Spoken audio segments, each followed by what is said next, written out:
All right, so hello out there and welcome to our AAPI Heritage Month workshop series. We're super happy to be here with Nancy Vue Tran, who has been part of the Badger Rock family since I started at Badger Rock 10 years ago. She's an incredible advocate, grower, and creator of community-driven spaces with a focus on supporting women, especially from BIPOC and immigrant communities. So Nancy's joining us to share about her latest initiative, which is a women's food and medicinal sovereignty cooperative. So, Nancy, welcome. And can you please introduce yourself and just share some of your story, Yeah, including if you want to share about any of the experiences and projects along your journey that led to starting the cooperative? yeah. Hi, Sarah. Hi, Badger Rock family. We miss you. The Tran family, when I say we, the Tran family misses Badger so much because you were such a crucial part of our evolving into a farming family. We never thought that we could be that kind of family until I started doing like the raised beds there at Badger before all the construction. And I was like, I think I can do this, like bigger scale. But yeah, hi everyone. Nancy Vue Tran, she, her. I'm an advocate, a community builder, mama of two. My roots in Madison began with working with the public defender's office and in the legal world, and just seeing how much families really need support to understand systems that they've been caught up in. And my political home is Freedom Inc. And so I dedicate a lot of this work to their work around, domestic violence, sexual assault, and just working with survivors in general, because as you'll hear me talk about, agriculture work is very much tied to gender justice work, because a lot of the women that we are working with are survivors themselves, and they use the income from farming to subsidize their own households, but they also use farming for healing and community building. And so that was a big driver for me too. And I grew up farming. I think people see me now and they're like, "Wait, but you're a lawyer and you're a grant writer and you're not a farmer." And I was like, "No, I grew up in Central Valley in California.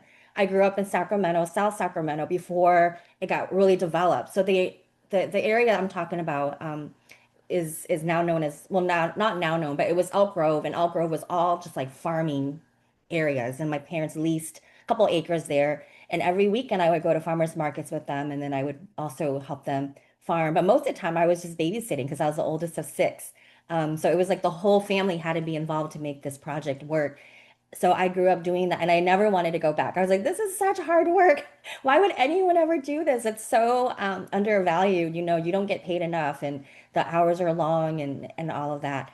Um, but I think being Hmong American, it ended up being such a essential part of my identity that I couldn't escape it. Everything around me was around agriculture. To the clothes I wear, the motifs that were sewn on them, the stories that my parents told me, the just the food that I was eating, it was so ingrained. And so I knew that I had to find a way to make it practical for me. I wasn't going to be one of those like big corn, soy farmers, but I was like, well, if I'm going to farm, I have to make a living, and how am I going to do it?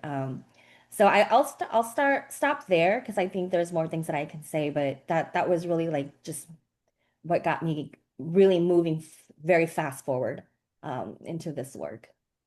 Yeah, so Nancy's husband Hong was the principal at Badger Rock Middle School for a long time, and he was the principal. He started when I started, so we have that connection too. And I moved here from Oakland, I remember. Yeah. So the Central Valley is farmland in Mhm. California. It really is, and just that connection with different places in the country and the land in different places in the country. Nancy has been in the Midwest, on the West Coast, doing it all. So yeah, it's really it's been inspiring to watch your journey, Nancy, and to see all the Thanks. amazing things you've been up to. So Yeah. you've shared how part of the work of this cooperative is in building collective ownership and Mhm. economic power among immigrant refugees. I Mhm. wonder if you could share a little bit more about that. Yeah. So I started working with Hmong farmers um, in a much more concentrated way about 2 years ago. And it was because I was seeing, because I'm a grant writer and I follow the resources. I was watching the policies in Minnesota and I was watching where the money was going. And in Minnesota, which is where I am now, which where I have been in the last couple years, there's a lot of investment in farming because there's a lot of transitions in older farmers, and there's a lot more land available in Minnesota than there is, say, like in California. So I was starting to follow the money, and I was like, oh man, like here's the opportunity for me to use my skills to get farmers the resources to access land, like to actually get capital to buy land. So they're just not leasing because when you're just leasing, you're losing all the sweat and labor that you're putting and investing into that land because you can be uprooted at any moment. And now, all the asparagus and the rhubarb you've grown, it's like you can dig that up with you, but it's really hard. But if you own your land, all those things, you can steward it from year to year. And so I realized that what farmers really needed was land access and the ability to access these resources. And and I started learning about, like farm services agency loans and what it took to even get those loans, the documentation. And I'm a lawyer, right? So I was like, this is something I can't even do. I can't access, can you imagine someone who's limited English speaking, who doesn't have, an ability to navigate the systems? Like this is going to be really difficult. And I saw the need and the resources, and then I saw what farmers were getting, and all the programs out there were trying to teach farmers how to farm. And I was like, my community knows how to farm. They don't need classes on farming. They know what they need is access to land and markets. And so to me, it was very practical. And then I tested out that theory, and we started my business partner and very good friend, Friendly Zhang Johnson, who runs Friendly Home Farms. She and I started running these groups called Sisters in Bloom, and we started bringing home women farmers.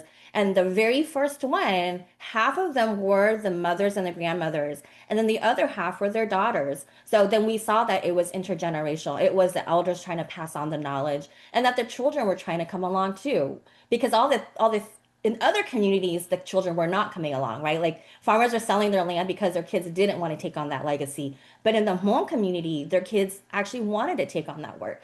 So we were testing this out and then we were meeting with them. We had about 4 or 5 meetings and we started to learn what their needs were. They're like, we don't actually need to learn how to grow things. We can grow a lot of things in a very little amount of space. And we know that, right, Sarah? Like, because we work with a lot of hmong farmers. They're really good at growing things.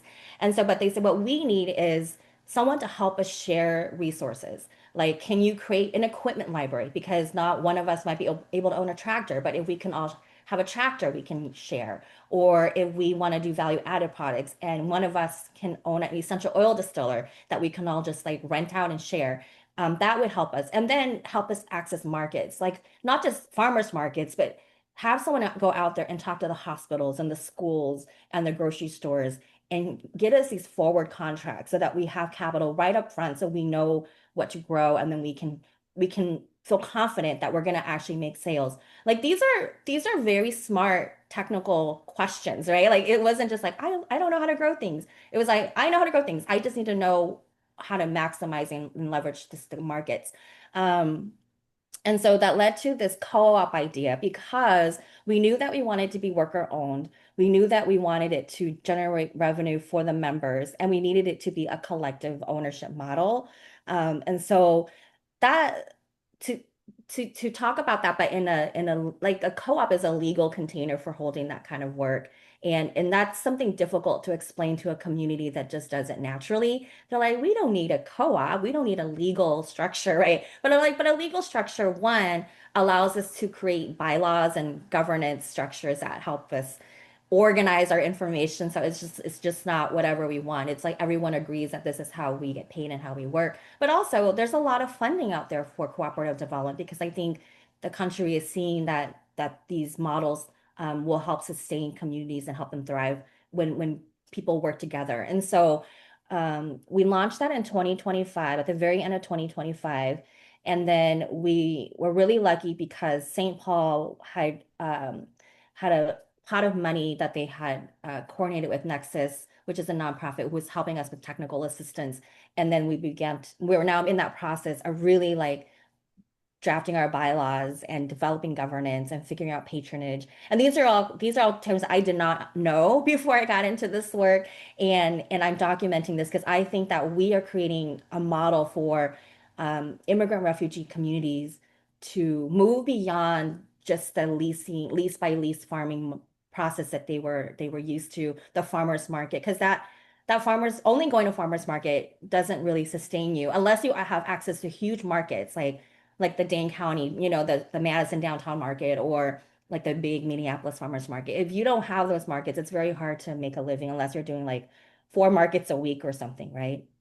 And so I'm saying this because I am very clear about I need our communities to raise revenue. And revenue meaning they need to make a living, right? Like we have to support farmers. They have bills to pay.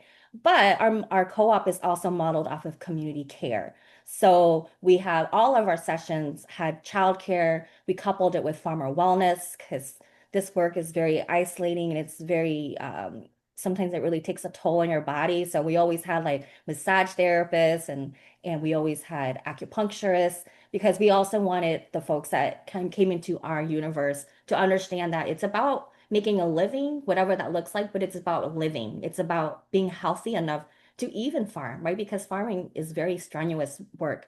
And so our co-op actually looks really different. It's farmers, it's people who are farmer producers, but they're also doctors, they're also chefs, they're also childcare facility owners, they're value-added producers. They're all the people who contribute to the ecosystem of food in our community. And we really wanted like a very diverse group of people representing all these areas.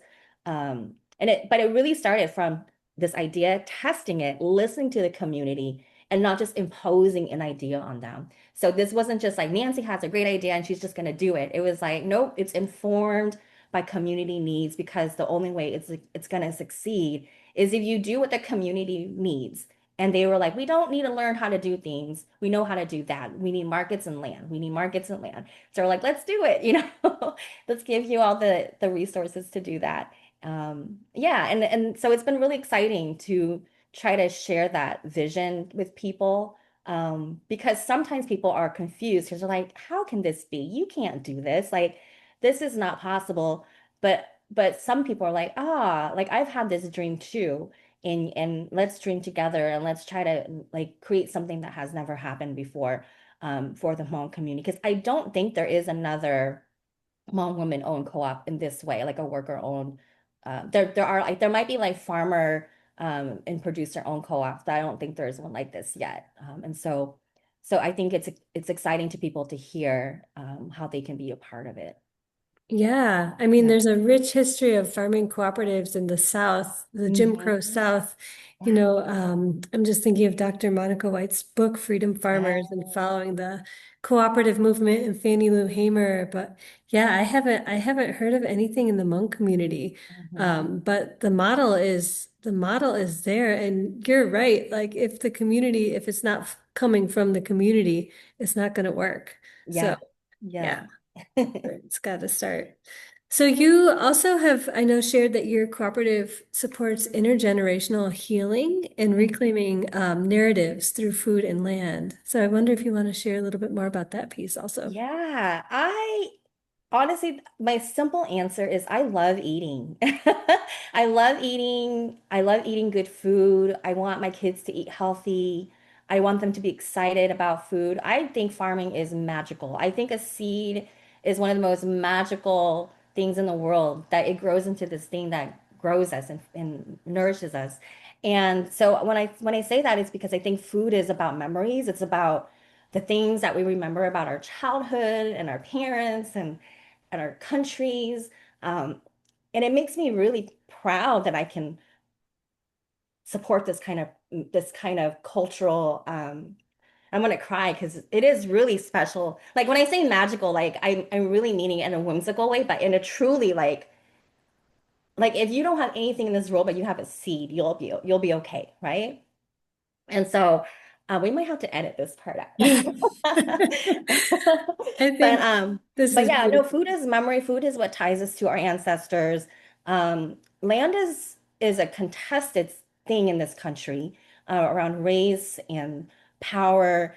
And so, our co-op is called the Peb Lub Neej Women's Food and Medicinal Sovereignty Cooperative.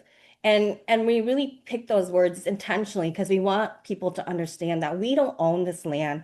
Any land that our co-op buys, we know it is land that has, harmed people and that doesn't belong to us, that we're here to steward. So we really believe in that.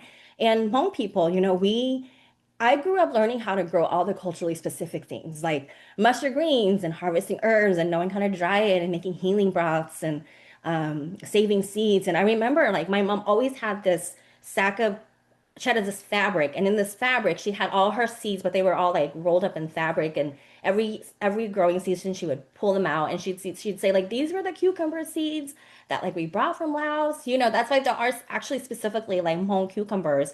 They're like big melon looking ones that are like become yellow, and then you like scrape it for like a cool cucumber soup. Like those are things that I remember.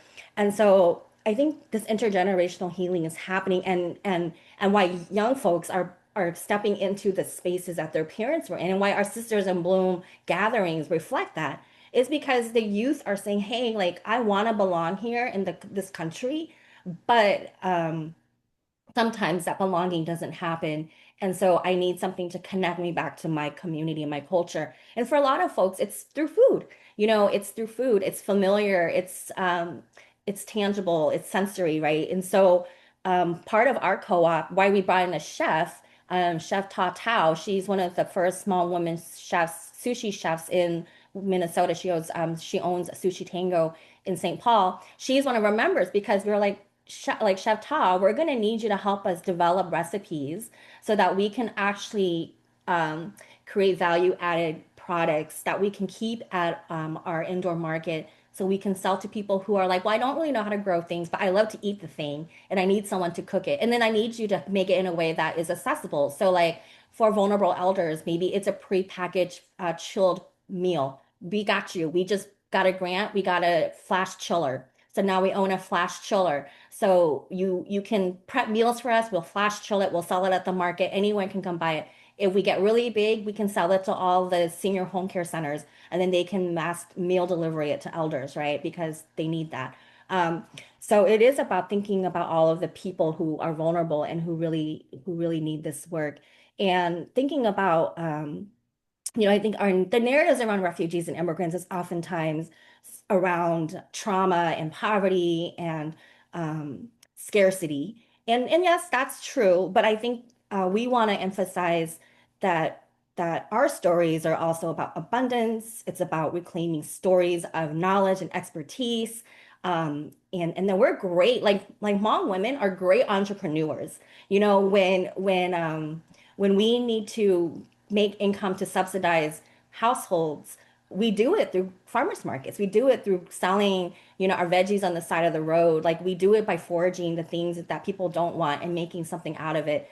And I know that work doesn't have a lot of dignity, but it's what makes households meet their ends at the end of the day. And so like I think that trying to change that narrative is really important. That yes, we are a community that has experienced trauma and poverty, but we also have so much wisdom and expertise. And yes, we may not be master gardeners and licensed and doing all this stuff that, capitalist America wants us to do in order to go to certain markets, but we're making it work for our communities. And I most, when I go to funder tables, because we do need to get funding, I always say it's an invitation for you to learn from me. I was doing all of this before you gave me money. Oh, it's great if you want to infuse me with some capital. I do need that to buy more things and do more things, but you're going to learn so much more by investing in communities like the home community and in women communities who are growing food and using this to heal their families. And so we actually got a grant last year to do urban agricultural work with youth. And it was so fun because the kids would come, they would plant the seeds and play in the dirt and just like touch the worms. And it was very unstructured. And then we started harvesting it. And then the ones that really didn't like the dirt and the harvesting, they got to go to market, and then they really like the market. And so it was showing them that there is a place in the food economy for everyone. We need the farmers, we need the people who go to market, we need the people who come up with the branding and the marketing. We need all of that. And so it was really exciting to see how just in our little cohort of 20 youth, how many diverse experiences and interests they had.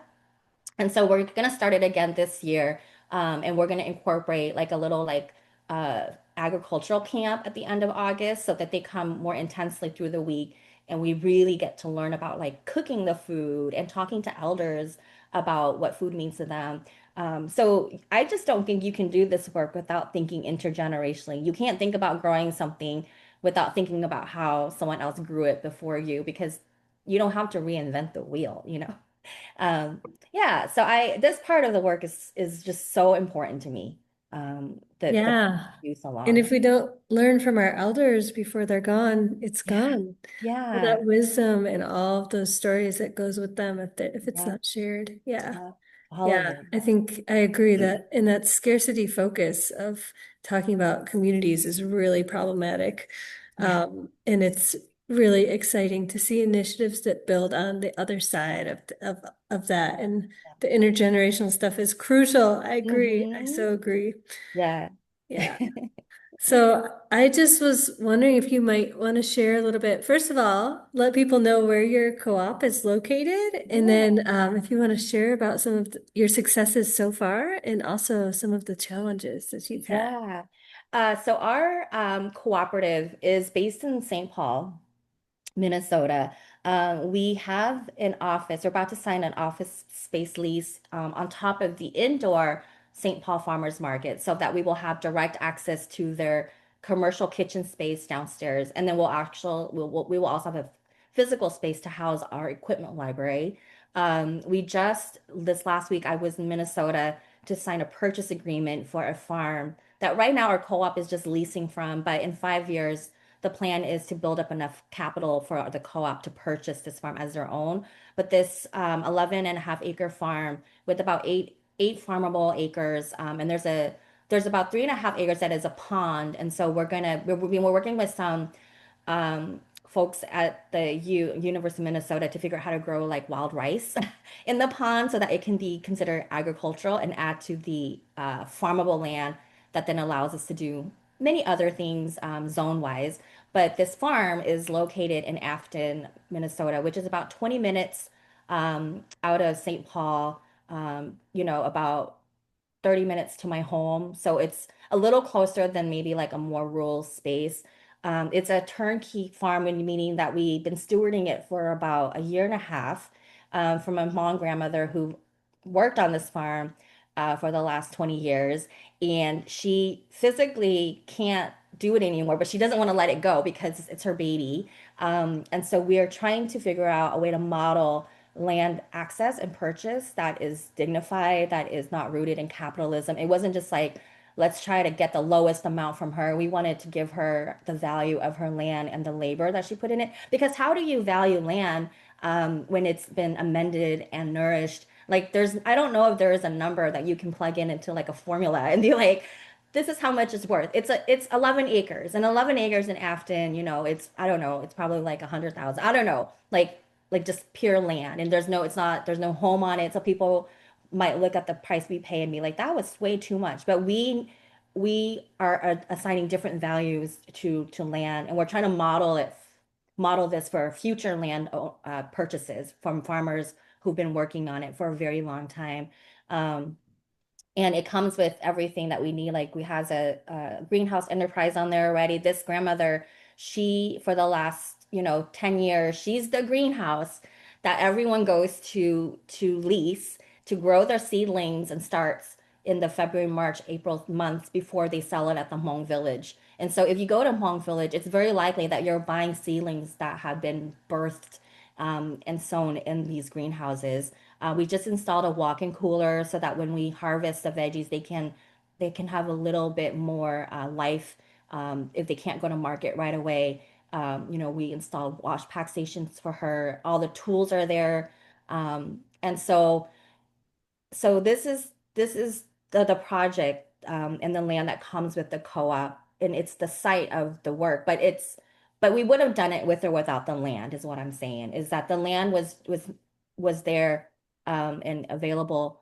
But the value added stuff, the equipment library, all of that work would have happened in the St. Paul office that we are leasing right now. And so I think the major challenges so far is capital, because in this country that own land, you have to pay for it, and that's fine. You know, people invest and steward it. And so we um, we were thankful enough. I was thankful enough that I was able to receive a Minnesota um, farm land assistance grant, down payment assistance grant, 20,000 to help me purchase this land, along with a, a small loan from the my business partner, and then the rest of it is a contract for deed. But we're also working with the capital fund just to hopefully just get the full amount so that we can pay out this farmer fully, so that we don't have to worry about whether we're going to make the payments and lose the farm.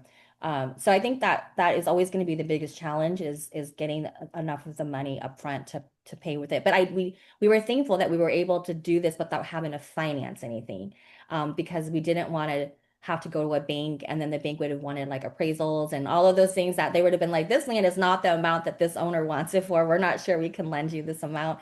We didn't want to have to deal with that. And so we're thankful that enough of us were able to come together to navigate that.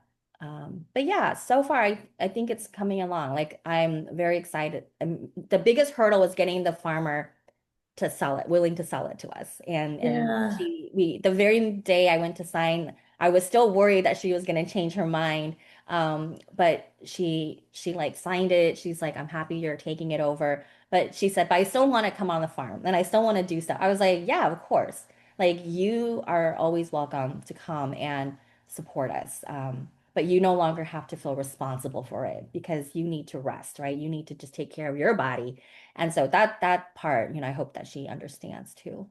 Yeah, that's that's hard when you put your heart and soul and Yeah. years and build your life, and just what you were saying about food earlier. Yeah. Food really is home and land is home too. Mhm. So yeah, I can see how that would be difficult, and that it's just beautiful how you all are supporting and understanding that piece of it too, that Yeah. it's more than just land, Yeah. you know, Yeah. and Yeah. it's more than about just money. So Yeah. Yeah. that's It's more than just about, oh, well, this is what it's appraised for on the market, because there's so many invisible things, that you don't see. And I think it takes a lot of imagination to be like, how do we do this in like loving ways, yeah, Um, yeah.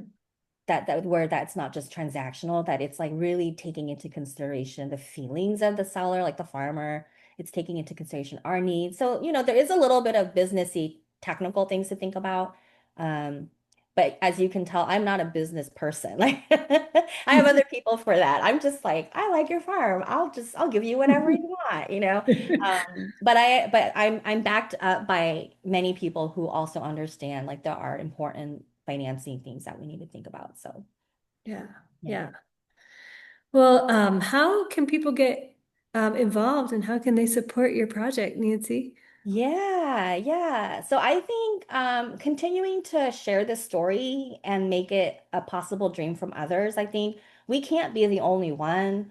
Um, I'm happy for anyone who wants information on just like the process, like actual documents, like what does your purchase agreement form look like all of that. Like I'm happy to share with you, because we need so many more projects like this. When I came back to California, I went back to the same farmers markets that my parents went to, and it was the same infrastructure. It was exactly the same. Like there was no infrastructure, no renewed infrastructure.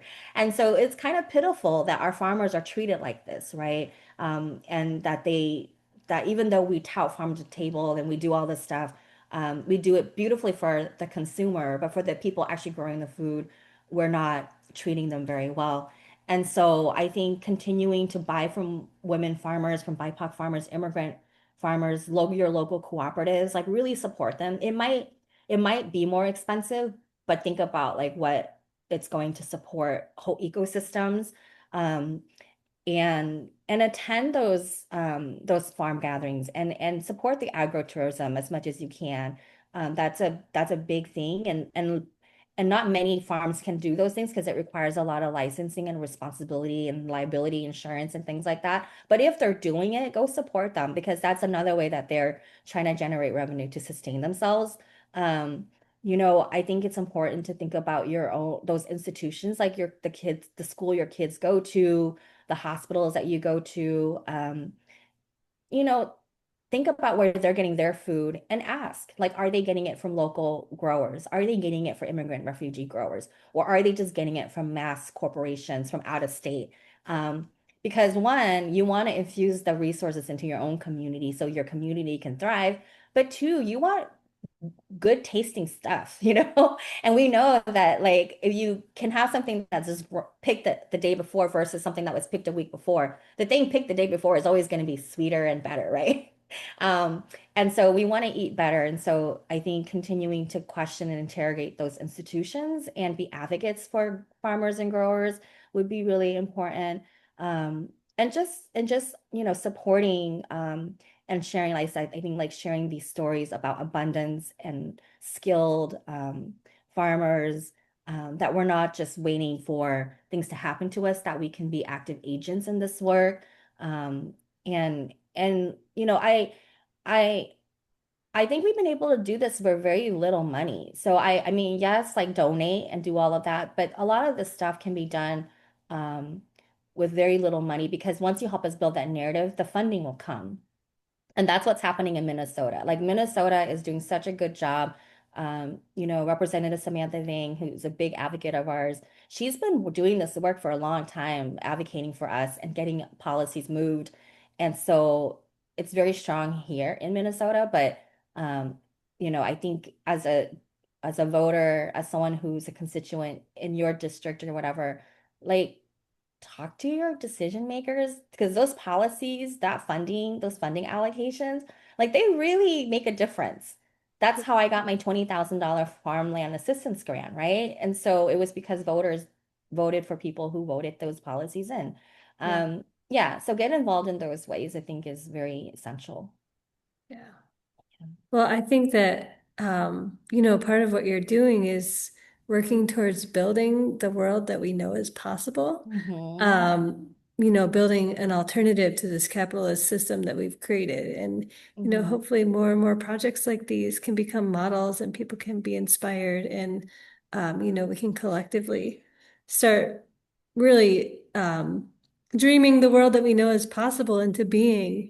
So just thank you so much, Nancy, for all you do Yes. to work in that area and just your endless energy, your creativity, all your dedication to You. supporting the communities in the ways that you do. It's always been inspiring to me and it continues to be. Aw. So just so grateful to you and all you share Thank with the world. you. Of course. Thanks for the time. I appreciate you, Sarah, and the Badger Rock team. Tell everyone we said hi. We'll be back soon to visit you all. Yeah, please do. Don't be strangers. We're here. And then Thanks. thanks everybody for tuning in, and we'll share in the comments some information to learn more about Nancy's project. And thank you so much, Nancy. Thanks Have everybody a for great day, tuning everyone. in. We'll see you next Bye. time.